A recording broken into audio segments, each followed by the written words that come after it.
Contra na tribuna. Senhor presidente, senhores senadores,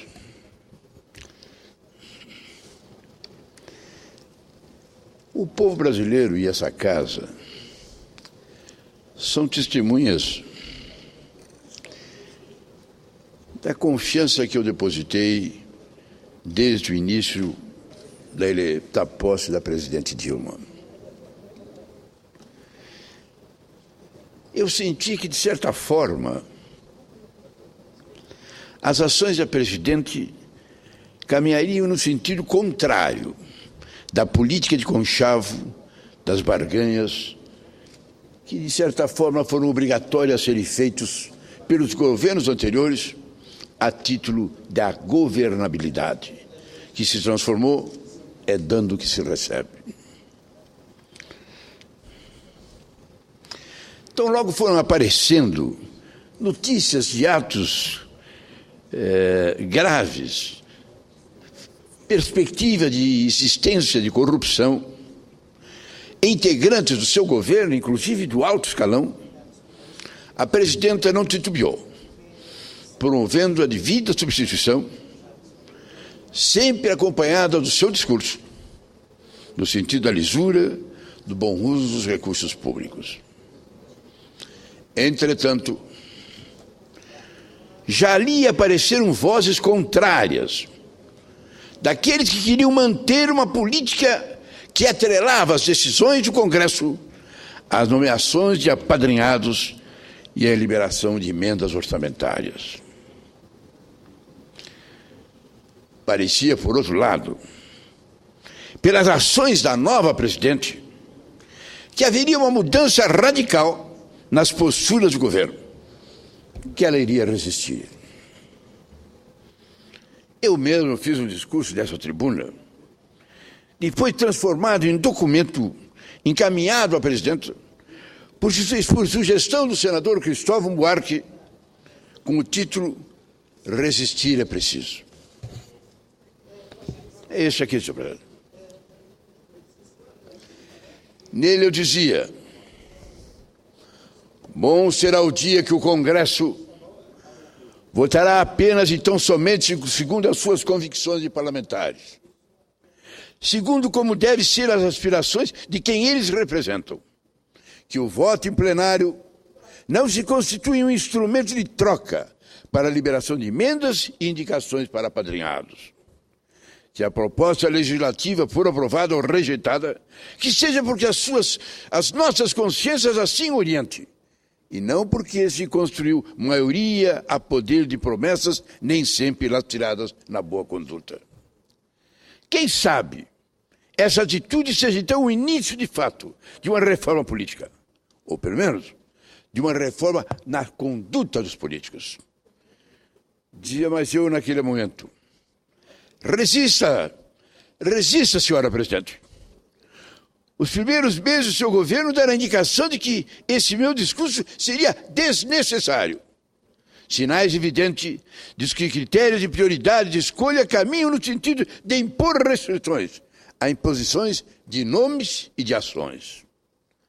De repente, a imprensa passou a estampar avaliações no sentido de que lhe faltava traquejo político, ao não atender aos pleitos dos parlamentares, de não liberar as emendas, de não nomear os indicados pelos líderes, de não receber os propensos interlocutores. E ato contínuo, algumas nomeações de sobrenomes plenamente conhecidos começaram a ser vinculadas na mesma imprensa. Indicações de quê? Indicações de quem? Em nome de quem? Senhora presidenta, se era falta de traquejo não nomear apadrinhados em nome da falácia da governabilidade, continue inexperiente. Construiremos assim outra experiência, melhor, mais legítima, mais ética. Resista, senhora presidente, a essa experiência política que há tanto tempo lutamos para que seja mudada. É isso que até aqui louvamos no seu governo. Não se curvar à chantagem política em nome da tal da governabilidade.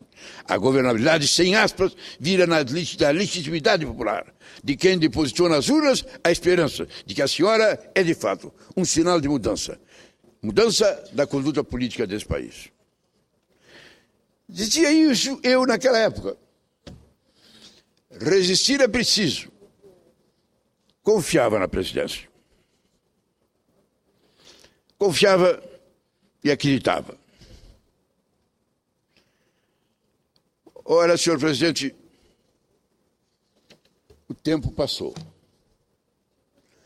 Eu não recebi nenhuma manifestação, nenhum sinal da presidência em resposta ao meu discurso. Mas isso não diminui a minha fé, porque o meu texto poderia ser ampliado pelas ações que se seguiriam, ainda no sentido da punição a todos aqueles que praticaram algum tipo de delito com o dinheiro público, pelas ações e pelo mesmo discurso moralizador da presidente. De repente, tudo indica os que defendem o presidencialismo de coalição, os que defendem uma instalação de balcão de negócios, começaram a rir à vontade. Não sei se faltou traquejo político à presidenta Dilma. Eu só sei que sobrou malandragem política àqueles que não queriam mudar absolutamente nada na política brasileira. Daí os conchavos, daí as barganhas, daí a continuidade de casos e desvios da conduta na administração pública.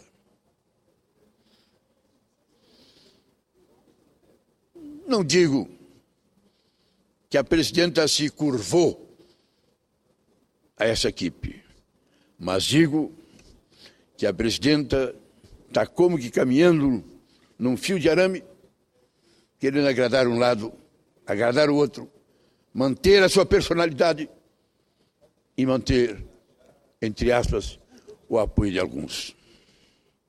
Eu só sei que sobrou malandragem política. Aqueles que não queriam mudar, repito, absolutamente nada.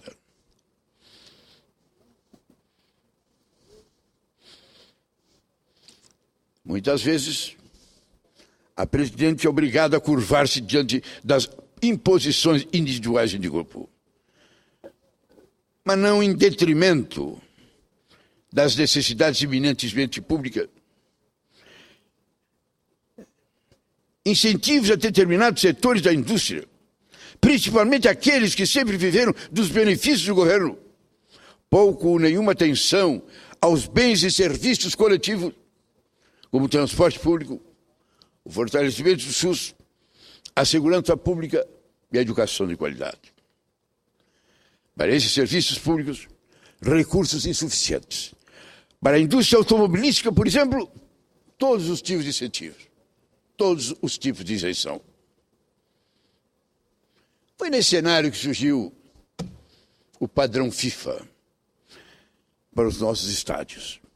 A mesma ladainha, grandes e suntuosos estádios, e quase nada em termos de infraestrutura, principalmente a ligada ao que se chamou de mobilidade urbana. Foi esse exatamente o mote.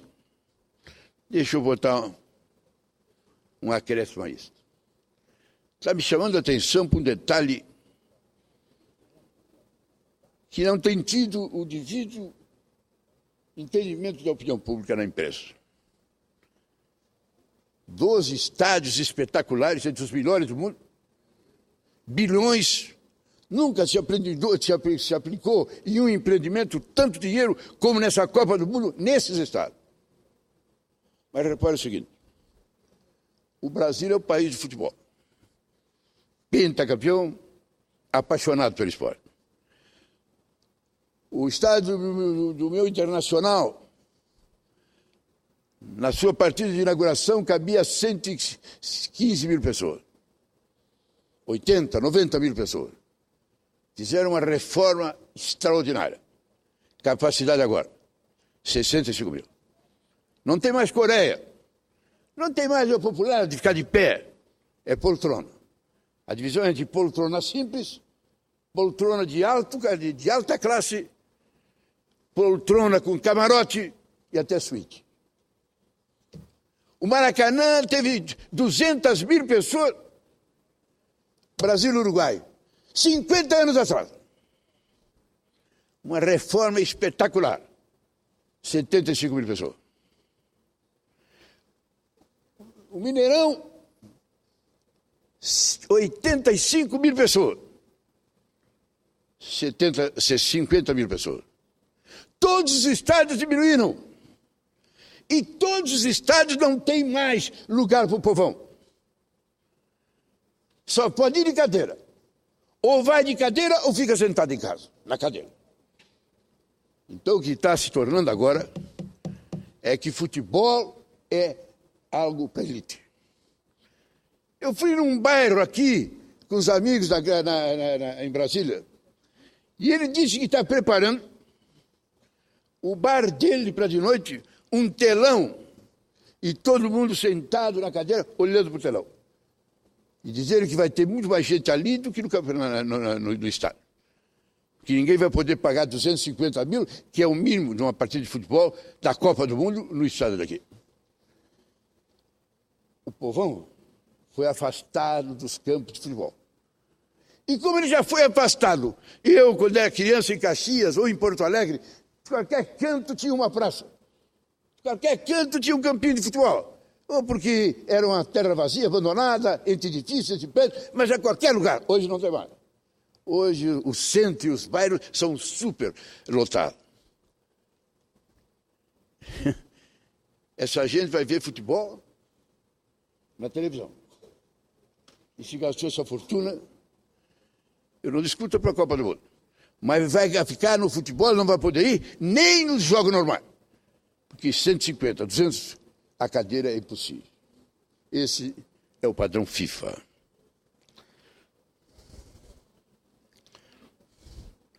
Foi esse exatamente o mote para que o povo voltasse para as ruas. A opção do governo passou a ser mais clara para a população. O discurso da falta de recursos caiu por terra. Era prioridade mesmo. É que não eram as prioridades da população as contempladas pelo governo. Daí que por educação padrão FIFA, saúde padrão FIFA, segurança padrão FIFA, transporte padrão FIFA. As manifestações de rua foram um grito de baça que estava na garganta há muito tempo. O governo mudou o discurso. De repente parecia que a antiga fé voltaria agora respaldada pelas ruas. O governo também se mobilizou. Parecia que esses índices de aprovação que apresentaram no governo executivo e legislativo caíram até o rodapé da opinião pública. Que havia que haver uma resposta. De repente o povo saiu às ruas. Deu o seu recado e se assustou com os vândalos que se aproveitaram do momento, não se sabe ainda orquestrado por quem. Eu não sei. Eu estava aqui no Senado, fomos ali na janela, vimos a gurizada gritando, protestando, falando, e de repente apareceram uns mascarados, com os ferros, com os pós à mão, e arrebentaram no Palácio de Itamaraty. Eu vi os jovens que estavam na manifestação tentar impedir que aqueles fizessem isso. E os policiais parados não tomaram uma providência. Até hoje eu não entendo isso.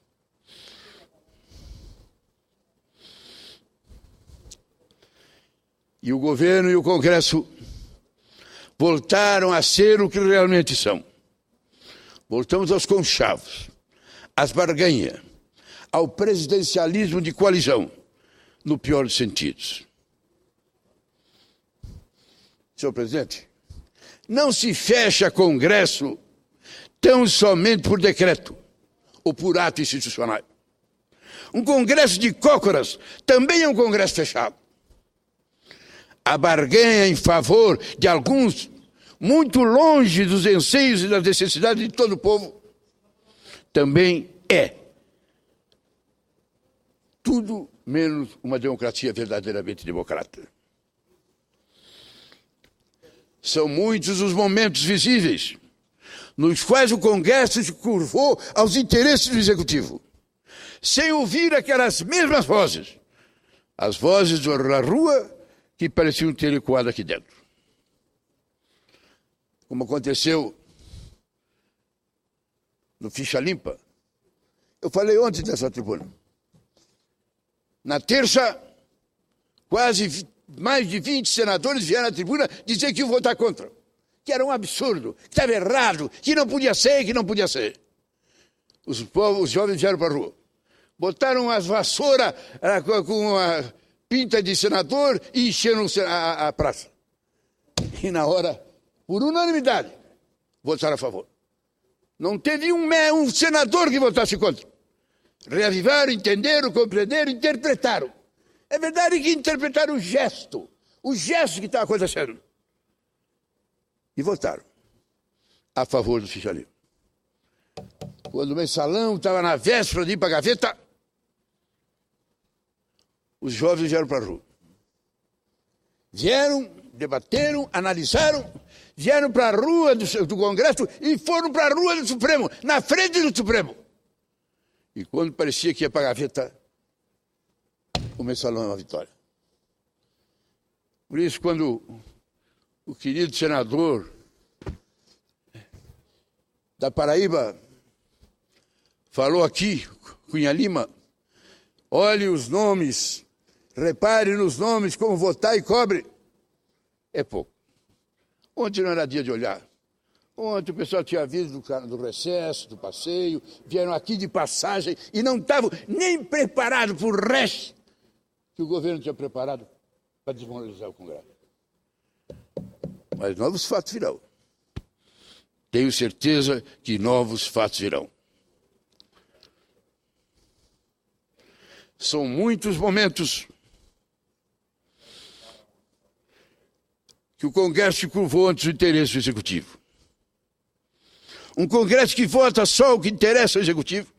Um Congresso que não investiga as suas mazelas, muito menos dos outros poderes, como manda a Constituição. Ontem tivemos um exemplo disso. Um exemplo de submissão, que nos agride, que nos diminui, que nos fecha. A Casa dos Estados, nós representamos, a Câmara dos Deputados representa o povo brasileiro, o Senado representa a Federação, representa os Estados confederados que formam a República Brasileira. A Casa dos Estados abraçou os interesses do Executivo e deu costa para os seus estados que eles representam.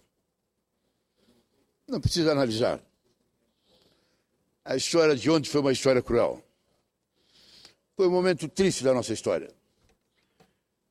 A votação foi dura e foi dolorosa. Palavra de honra empenhada.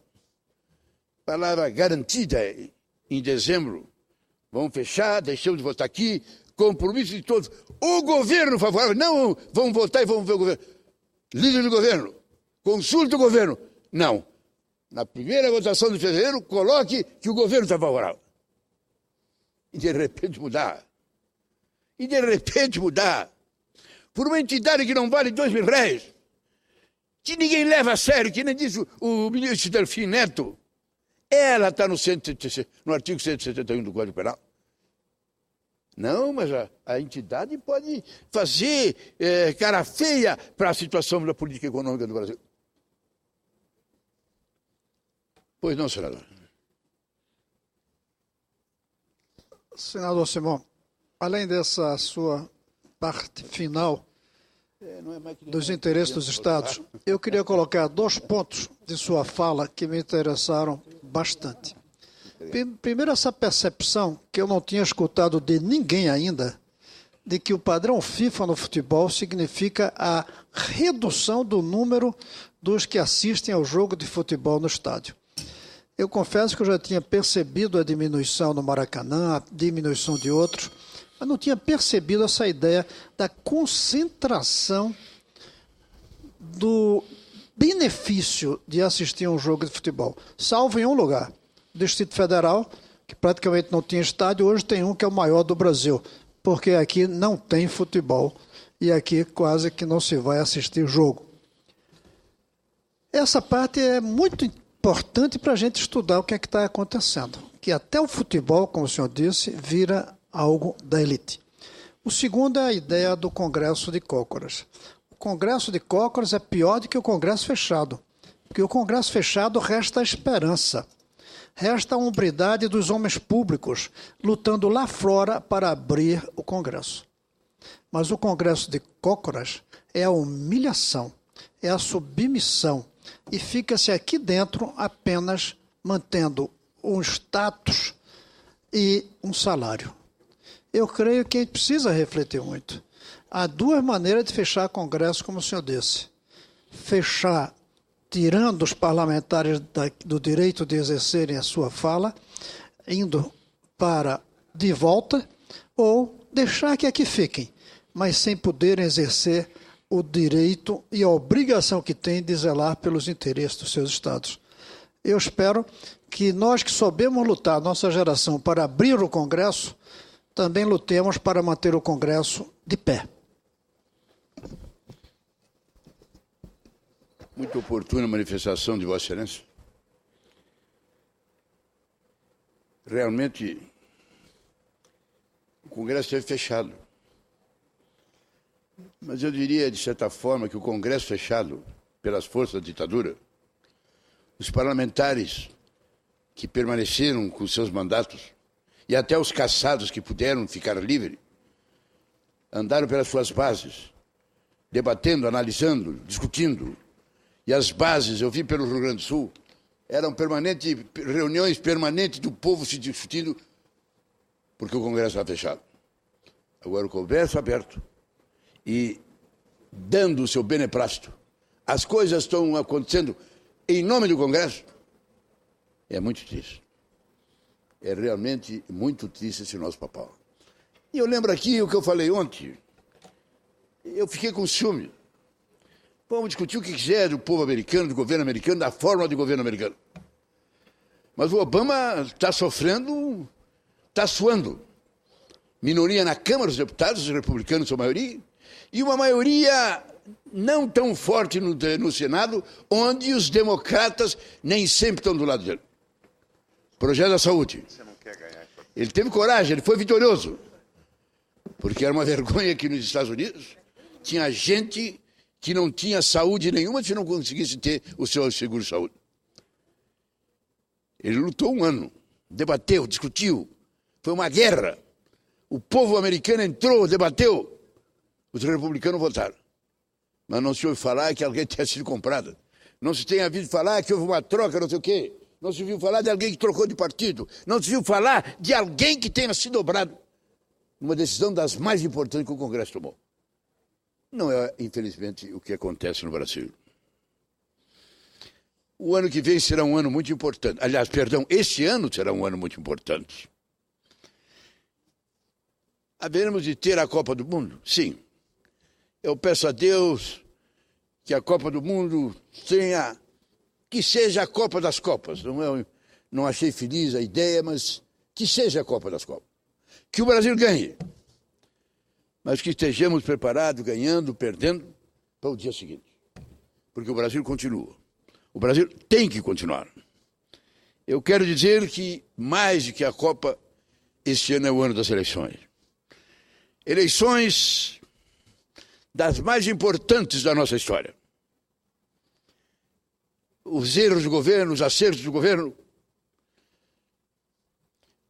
PSDB, com 8 anos do governo Fernando Henrique, que consolidou o Plano Real, que instituiu regras do mais importante conteúdo no campo da administração e do gasto público, e que também teve o seu zero.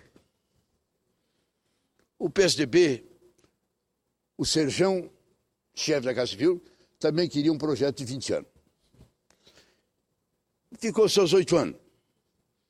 Democraticamente, o Lula, que perdeu, se eu não me engano, 3 eleições, para o Collor e 2 para o Fernando Henrique. Na 4ª vez ganhou a eleição. Fez coisas boas. O projeto, o plano família, não tem dúvida nenhuma. A desigualdade social não tem dúvida nenhuma. Mas fez coisas erradas. Principalmente no campo da ética, da moral pública, que era o que se confiava no PT. O que se tinha confiança. Eu fui daqueles que achavam que o PT no poder ia mudar o Brasil. Por tudo aquilo que eles falavam, por tudo aquilo que eles diziam, por tudo aquilo que eles praticavam. Deixou a desejar. Já está em 12 anos. Que é mais 4. Os brasileiros sairão para votar. Terão que escolher. E eu acho, alguma coisa me diz que esse será o ano mais importante da história brasileira. Eu acho que esse será um ano de grandes definições. E eu creio que, como aconteceu nos Estados Unidos, onde o Congresso Democrata, a convenção do Partido Democrata ia se reunir para homologar a senadora esposa do ex-presidente, tinha prestígio total e absoluto. Obama é um negro senador lá da cidade de Chicago, Detroit, de Illinois, tinha 2 anos de mandato. Nas convenções dos partidos dos Estados Unidos, as primárias, eles apresentam um nome que se apresenta para crescer, para serem nome, para entrarem na vitrine e serem conhecidos. Lá adiante, eles podem conseguir. Entrou com uma bandeira diferente. Não aceitou ajuda pública, ajuda financeira do governo. Porque tinha que ser uma opção, ou ajuda pública, ou pedir contribuição popular. Ficou nas contribuições populares. Tinha um mínimo, se eu não me engano, senador, se você sabe, não sei se era 10 ou 100 dólares a contribuição que podia se dar para o senador Obama. Lembra? Modestas. Ei? Foram, sobretudo, modestas. Valores modestos caracterizaram e ele, inclusive, teve uma arrecadação formidável. Pela quantidade de pessoas. E ele chegou, inclusive, a abrir mão do financiamento público. É o que eu estou dizendo. E democratizou extraordinariamente. E, por isso, senador, se me permite, eu aqui estava pensando como é importante que a presidenta Dilma Rousseff, que eu sei, sendo gaúcha e sua amiga, possa sempre ouvir com atenção os seus pronunciamentos, porque fazem bem à nação. Eu avalio que o Congresso Nacional, nós no Senado, precisamos rever a postura que tivemos no que diz respeito à reforma política, que a presidenta, inclusive, tem nos cobrado, porque nós fizemos uma reforma política muito aquém daquela que poderíamos ter feito na hora de votarmos.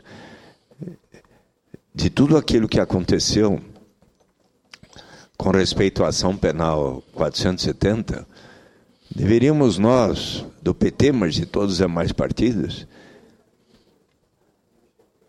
realmente caminhar na direção de não permitirmos mais a contribuição de pessoas jurídicas, das empresas, e de limitarmos as contribuições das pessoas físicas para que cada um pudesse, com quantias de bom senso, nós tínhamos proposto R$ 1.700 por pessoa, por pleito, como um limite de contribuição.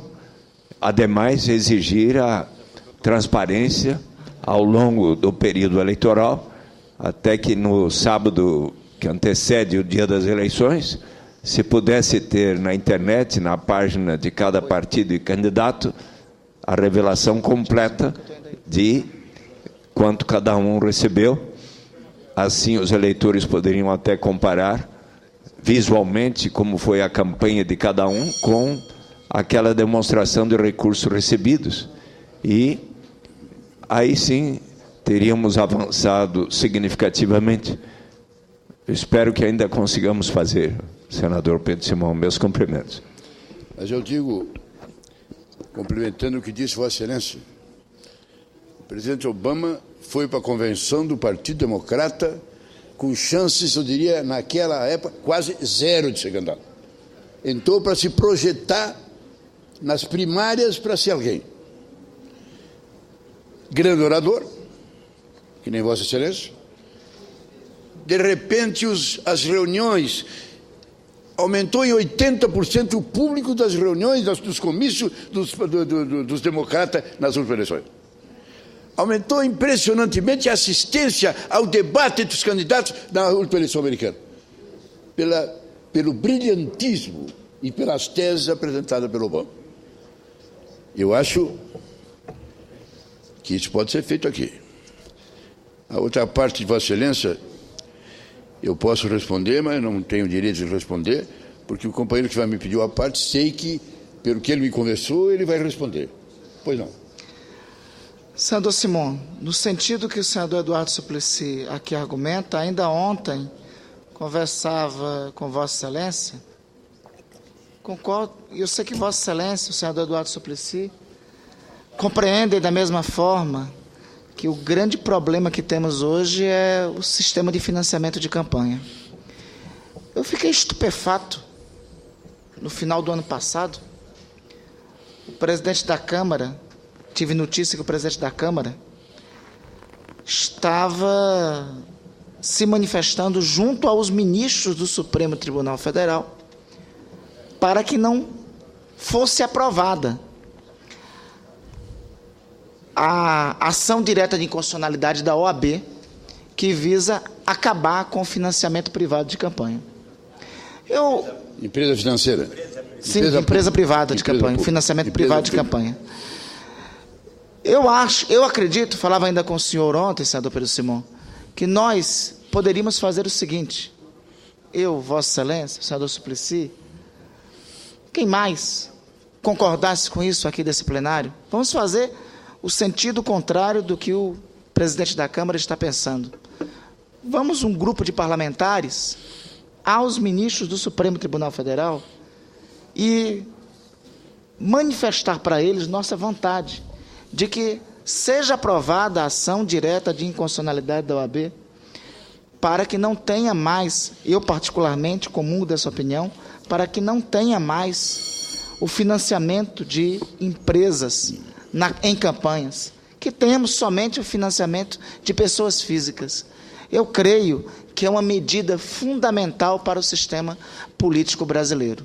Eu considero, não é a mãe de todas as reformas políticas, não resolve todos os problemas do sistema político brasileiro, mas eu acredito, eu tenho muita convicção, que é uma medida fundamental para nós resolvermos o que o senador Eduardo Suplicy já falou, resolvermos este problema de cumpliciamento entre público e privado que existe hoje no sistema político brasileiro. Então, vamos fazer o sentido contrário da iniciativa que ocorreu por parte do presidente da Câmara.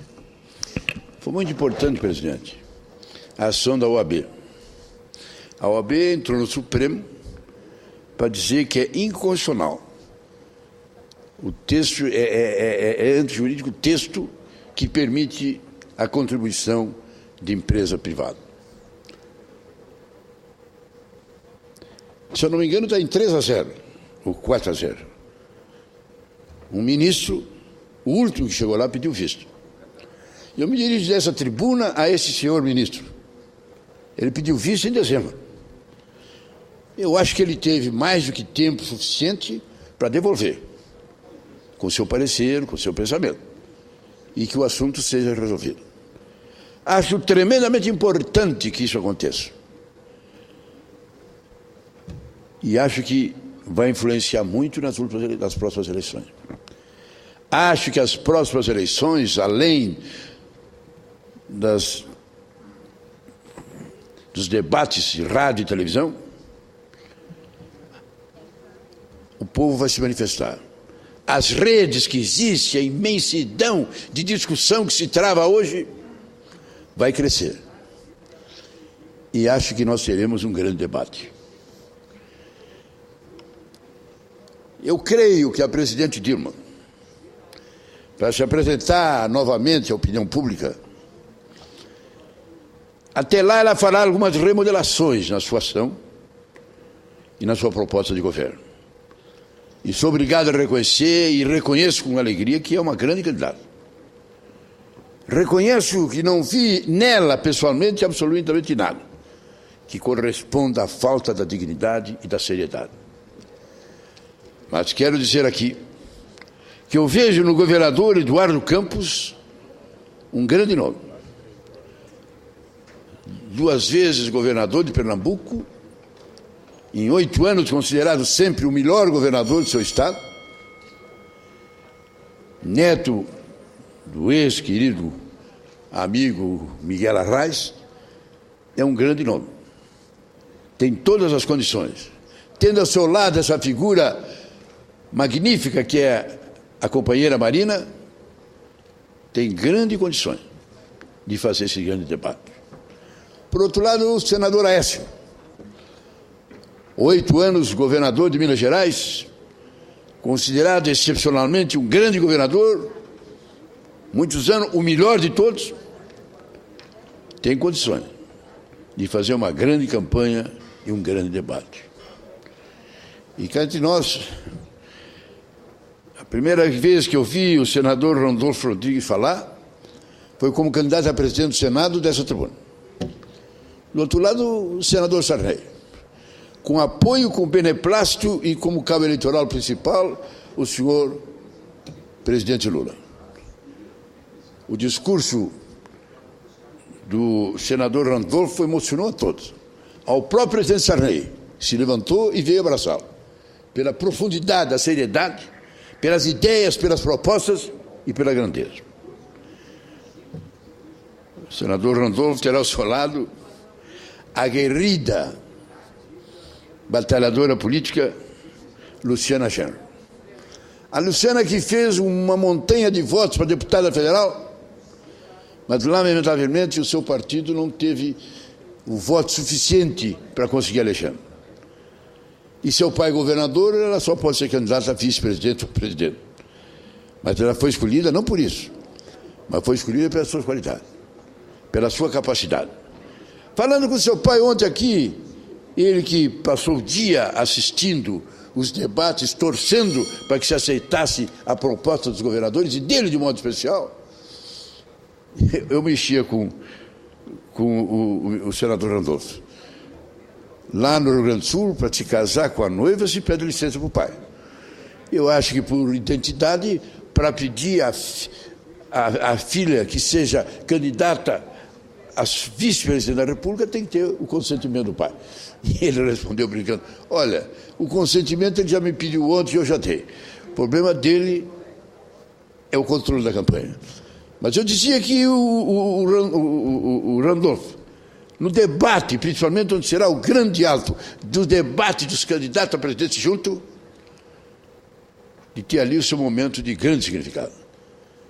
Confesso que eu quero ver a Dilma, o Eduardo, o Aécio e o Randolfo num debate, onde tenho certeza que pelo passado, pelas ideias, nós poderemos ter uma campanha bem diferente. E podemos rezar e torcer para que o país possa mudar. Possa mudar.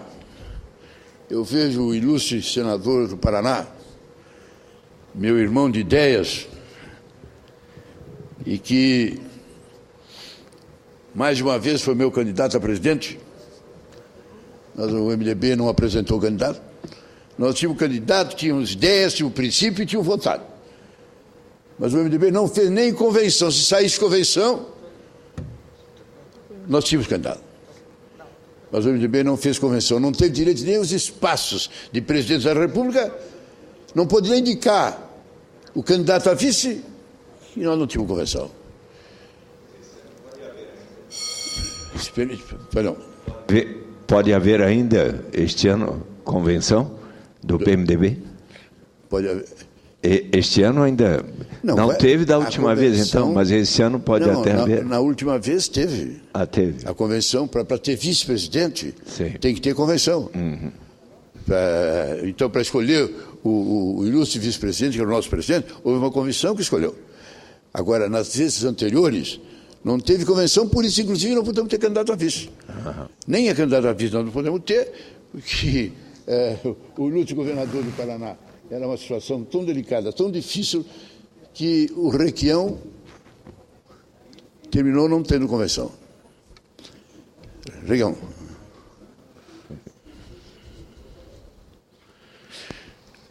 Senador Simão, o eixo desse seu pronunciamento hoje pareceu a mim que seria a influência do poder econômico na política.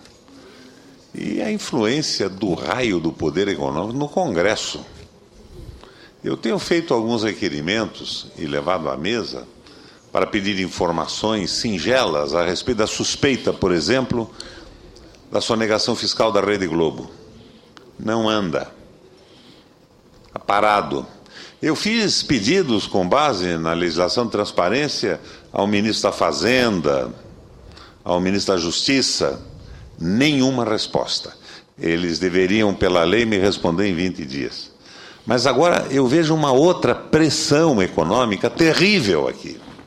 Ontem, um membro da mesa me informou que está sofrendo uma grande pressão, senador Pedro Simão, para não aceitar, considerar inconstitucional a nossa CPI do transporte público. Transporte de ônibus no Brasil. E a pressão, segundo a informação que eu tive, vem do governo federal. Porque o governo federal não quer que o Congresso colabore para abrir a caixa preta do transporte urbano e apresente uma solução. O que está por trás disso tudo? É a pressão do dinheiro de um lado, as conveniências políticas, os financiamentos de campanha? Agora, eu conversava há alguns momentos atrás com o senador Cristóvão Buarque sobre essa proposta do Randolfo Rodrigues de irmos conversar com os ministros. Eu acho que não é por aí o caminho. O nosso instrumento é o instrumento que Vossa Excelência está usando agora. É a tribuna do Senado Federal, onde colocamos com clareza as nossas opiniões. E nós esperamos que o que dizemos aqui chegue também ao Supremo Tribunal Federal. Esse financiamento privado de campanha através de empresas é uma excrescência absoluta. Não resolve o problema, senador Simão. Ainda fica o monopólio da comunicação na mão da Globo e de 2 ou 3 grandes empresas de televisão, de redes de rádio. Não resolve o problema, mas é o primeiro passo. E toda a caminhada começa com o primeiro passo. Seria uma maravilha se o Supremo Tribunal Federal eliminasse de uma vez por todas a contribuição dos grandes grupos empresariais, que só colocam dinheiro à espera de uma retribuição. E o que é pior, senador, eles distribuem o dinheiro sobre vários candidatos. O que parece mais viável recebe uma soma maior, mas sempre há a hipótese, de repente, de um Randolfo crescer, vai ficar com alguma coisa também. Mas isso tudo em troca de favores, de acordos e de acertos. Mas eu fiz a parte mais para utilizar o seu tempo e tornar pública a pressão que a mesa do Senado está recebendo do governo para inviabilizar a CPI do transporte urbano nas cidades do Brasil. Me disse o meu informante, que nada é mais ou menos que o presidente Renan Calheiros, que a pressão está sendo fortíssima. Eu espero que ele resista e que os partidos indiquem os membros e a gente instale de uma vez. Senão eu vou me convencendo ao longo do tempo que a nossa participação aqui no Senado, além dessa possibilidade que a televisão nacionalmente veiculada nos oferece, é nula. Nós não servimos para nada. A televisão do Senado. Do Senado.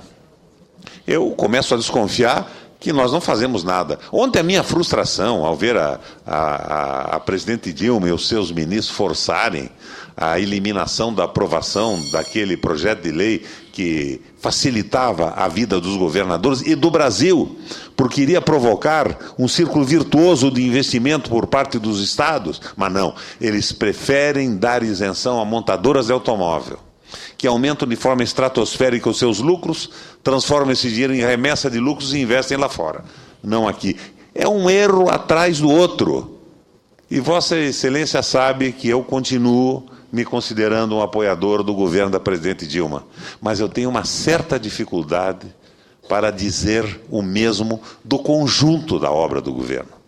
Eu vejo coisas extraordinariamente positivas, mas cada dia mais o governo, no caminho contrário do nosso Papa Francisco, cede a mamão, ao capital financeiro, ao capital vadio. E foi isso que aconteceu ontem aqui. Nós cedemos ao mercado e tiramos a possibilidade de diminuirmos o peso absurdo dos juros de dívidas absolutamente incríveis em cima de governos estaduais. O nosso governador lá do Paraná deixaria de pagar 17 milhões por mês. Isso daria mais de 200 milhões por ano. Creches, escolas, construção civil, geração de empregos. Mas não, eles estão absolutamente subordinados à mamão, não prestando atenção nem ao conselho que o Papa Francisco deu aos milionários e aos presidentes lá em Davos. O capital deve servir para viabilizar a vida da humanidade, mas nunca pode governá-la. A respeito do que Vossa Excelência falou, o senador Suplicy entrou com um requerimento. Pela Constituição brasileira, políticos não podem ter estação de rádio, televisão. É de uma clareza meridiana. Nem rádio, nem televisão, nem jornal. Político não pode ter no seu nome. No entanto, tem. No entanto, tem.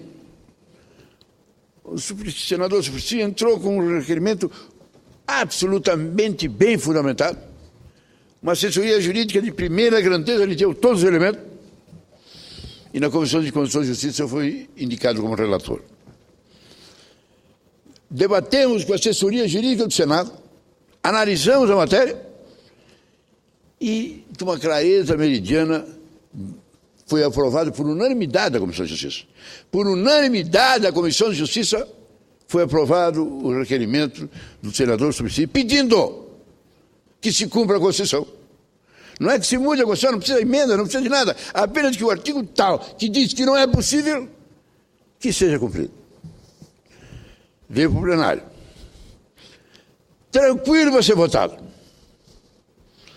As 3 vezes que nos preparamos para votar, ele saiu de votação. De repente, uma terça-feira que ninguém imaginava, nem esperava, foi posto em votação. E um senador pediu que fosse remetido, se eu não me engano, à Comissão de Ciência e Tecnologia. Lá se vão 3 anos. E está na gaveta do presidente da Ciência e Tecnologia, e o requerimento não veio a plenário. Repare, Vossa Excelência, aqui dentro do Congresso, quando ontem muita gente ficou otimista, porque o projeto saiu daqui e foi para a Comissão de Justiça, que dentro de um mês está no regimento, que um mês tem que voltar, o nosso está há exatamente 3 anos na Comissão de Ciência e Tecnologia, que não tem nada que dar palpite sobre o projeto que foi dito. Vossa Excelência disse muito bem. O que nós falamos aqui deve influenciar, deve aparecer lá fora. Eu volto a me dirigir ao ilustre ministro do Supremo, que em dezembro pediu vista do projeto da moção da OAB, determinando a inconstitucionalidade do item que permite a doação por parte das empresas. Eu acho que Sua Excelência vai devolver.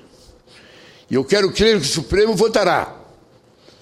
E mais uma vez, nós temos que bater no peito e dizer meia culpa. Se nós não fizermos nada, não dá para dizer que o Supremo está usurpando aquilo que compete ao Congresso Nacional. Não, o Congresso Nacional não faz. O Supremo, nesse momento, age com absoluta correção. E se nós já tivermos esse item de fora, nós marcharemos.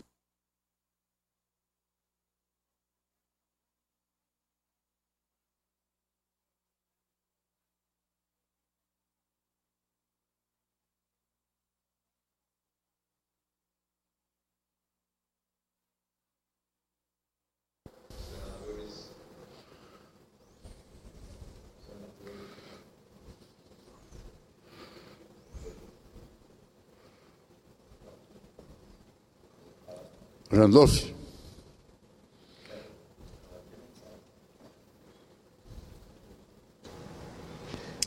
Não, os senadores Randolfo Rodrigues, Roberto Requião, eu próprio, Vossa Excelência, estamos todos de acordo completamente com os propósitos da RUAB, do Movimento por Eleições Limpas contra a Corrupção. É necessário acabar com as contribuições de pessoas jurídicas, de empresas para as campanhas. Isso pode e deve ser feito, e o Supremo Tribunal Federal terá o apoio da grande maioria do povo brasileiro, eu tenho a certeza, se colocar o significado adequado da Constituição, conforme Vossa Excelência aqui bem ressaltou. Meus cumprimentos por Vossa Excelência fazer um pronunciamento, inclusive, que mostra que, pelo menos, uma coisa muito boa ocorre neste 2014. A qualidade dos candidatos à presidência da República, o debate que deverá acontecer, poderia até... Outro dia o senador Roberto Requião me disse que ele vai disputar na convenção, inclusive, o direito de ser candidato à presidência, se me permite esta revelação aqui, mas eu ouvi faz pouco tempo. Então, o PMDB ainda tem que tomar decisão. Mas, de qualquer maneira, nós já temos uma pleiade de candidatos de excepcional qualidade para fazer o Brasil avançar, inclusive a presidenta Dilma Rousseff, mas todos os demais que Vossa Excelência aqui mencionou, e isso é algo muito bom para o Brasil. Meus cumprimentos, senador Pedro Simão. Eu agradeço a tolerância, senhor presidente. E realmente, eu só não falo no seu nome, porque foram 3 vezes. Mas Vossa Excelência, prefeito de Curitiba, 3 vezes governador de Paraná e 2 vezes senador da República, e um dos mais conhecedores e profundos debatedores da questão brasileira e nacional e internacional, no campo da ética e no campo da economia. Podemos não ter candidato ao MDB, mas nunca se diga por falta de nome. As circunstâncias podem levar a isso que quer dizer, mas não dá para nunca dizer o MDB não tem candidato, porque tem que preparar um candidato. Candidato nós temos. Se as circunstâncias forem diferentes, pode ser diferente pelo que bem entenderem, mas não pela falta de candidato. Mas eu repito, senhor presidente, eu acho que... Eu também penso que, nem Vossa Excelência, eu tenho muito respeito pela presidente Dilma. E acho que ela... Eu tenho respeito e reconheço a vontade dela de acertar. As más companhias, às vezes, são difíceis. São difíceis de fazer frente. Uma nota da bancada do MDB na Câmara dos Deputados de ontem, ela declarou e decidiu que o MDB, a bancada de deputados federais, que indicou 2 ministros, o de Turismo e de Agricultura, os 2 vão sair porque serão candidatos a deputado federal, e a bancada comunicou à presidente Dilma que não vai apresentar nomes de substituição.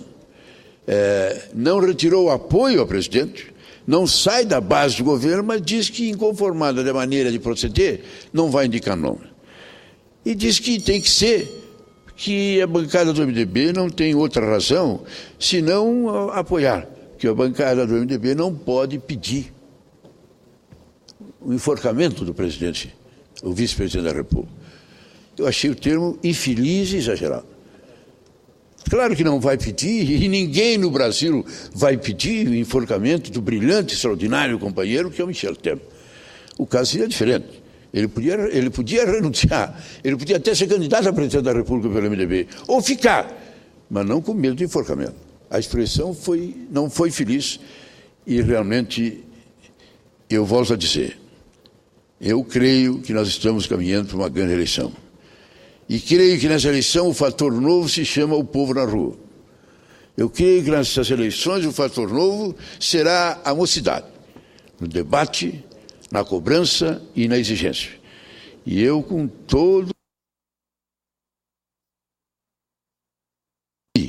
E pelo que acompanhei até agora, nós vamos ter uma eleição completamente diferente. Vai ser uma eleição totalmente diferente. Não vai ser o fator dinheiro, não vai ser o fator a máquina pública, não vai ser o favor de promessas. Vai ser o favor de que realmente quem demonstre e quem se identifique com a vontade popular. Obrigado, senhor presidente.